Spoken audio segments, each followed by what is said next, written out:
स्वर्ग सा सुंदर और सामर्थ्य से भरपूर जम्मू और कश्मीर, लेकिन 70 सालों से धारा 370 की बेड़ियों से जकड़ा रहा कश्मीर। दशकों से लोगों की मांग थी ये भेदभावपूर्ण धारा खत्म हो, पर किसी ने इसे हटाने की हिम्मत नहीं जुटाई। फिर देश ने प्रधानमंत्री मोदी जी पर भरोसा जताया। मोदी जी ने कर दिखाया। फौलादी इरादों के साथ 370 को हटाने का साहसिक निर्णय लिया। धारा 370 हटने पर विरोध करने वालों ने कई आशंकाएं जताई थीं। कुछ नेताओं ने इसे जल्दबाजी में लिया गया फैसला कहकर काफी विरोध किया था। कुछ ने इसे जम्मू कश्मीर की शांति व्यवस्था को भंग करने वाला कदम बताया था। पर सच तो यह है कि 70 साल पहले जो केवल एक अस्थायी प्रावधान कहकर लागू किया गया था, उस 370 को जब हटाया गया, तब न एक गोली चली, न रक्त की एक बूंद बही। पर हां, पिछले 4 सालों में कश्मीर की तकदीर और तस्वीर दोनों बदली हैं।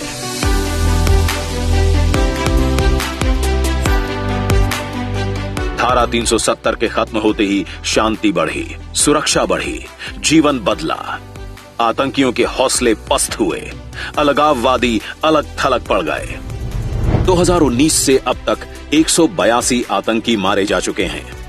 89 टेरर मॉड्यूल ध्वस्त कर दिए गए, पत्थरबाजी की घटनाएं बंद हो गईं और अब कश्मीर में स्कूल बंदी और हड़ताल बीते दिनों की बात हो गई है। 2018 के मुकाबले 2022 में लॉ एंड ऑर्डर मामलों में 97%, जबकि आतंकी घटनाओं में 45% की कमी आई। इस साल सीमा पार से किसी भी आतंकी ने घुसपैठ की हिम्मत नहीं जुटाई।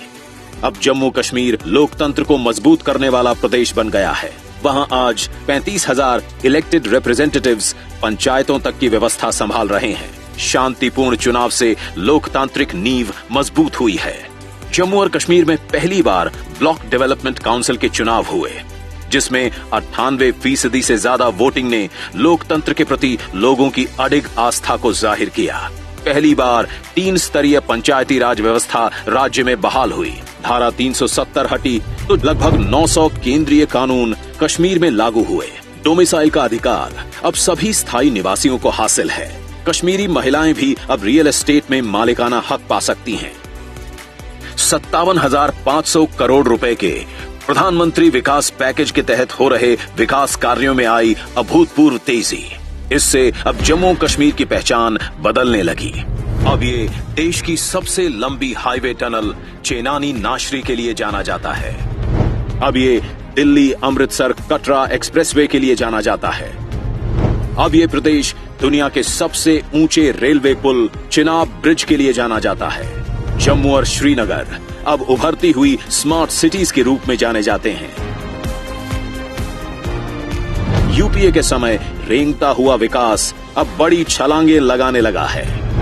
यूपीए के समय प्रदेश का रेलवे बजट में हिस्सा था लगभग 1100 करोड़ रुपए, जो कि आज एनडीए के समय में है करीब 2400 करोड़। यूपीए के समय यहां तकरीबन 3100 किलोमीटर सड़कें बनी थीं। एनडीए के समय 11,400 किलोमीटर के करीब सड़कें बनी हैं। राज्य में पहली बार एम्स, आईआईटी और आईआईएम जैसे बड़े संस्थान आकार ले रहे हैं। श्रीनगर में G20 की हुई मीटिंग्स ने साबित कर दिया कि जम्मू और कश्मीर सफलतापूर्वक बड़े अंतर्राष्ट्रीय आयोजन कर सकता है। 34 साल बाद श्रीनगर में मुहर्रम का प्रोसेशन निकला। 32 साल बाद कश्मीरी पंडितों ने अपने घरों में नवरेह मनाया। श्रीनगर में प्रदेश का पहला मल्टीप्लेक्स खुला।